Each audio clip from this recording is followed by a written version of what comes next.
नमस्कार, आप देख रहे हैं अब तक टीवी न्यूज चैनल और मैं हूं आपके साथ खुशबू। सहजनवा तहसील क्षेत्र के ग्राम बक्सा में इन दिनों भक्ति और अध्यात्म का ऐसा माहौल बना है कि पूरा गांव भगवान की भक्ति में सरोवर दिखाई दे रहा है। गांव में चल रहे श्रीमद् भागवत कथा की चौथे दिन श्रद्धालु की भीड़ उमड़ पड़ी। वातावरण में भजन कीर्तन के स्वर गूंज रहे थे।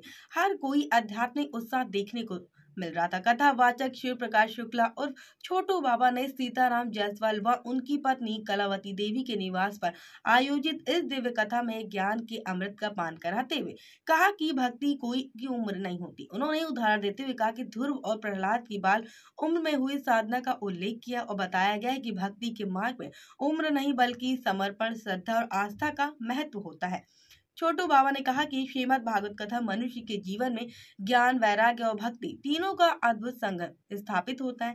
यह कथा जीवन में धैर्य, संतुलन और सकारात्मक लाती है तथा मन को ईश्वर की ओर केंद्रित कर देती है। कथा सुनने के लिए ग्रामीणों का उत्साह देखता ही बढ़ता जा रहा था। गांव के कृष्ण मुरारी जायसवाल, अरुण कुमार, विनय यादव, जगदीश प्रसाद यादव, अनिल सिंह, पूजन यादव समेत बड़ी संख्या में ग्रामवासी कथा में शामिल हुए। पूरा दिन भक्ति में रंगे रहे।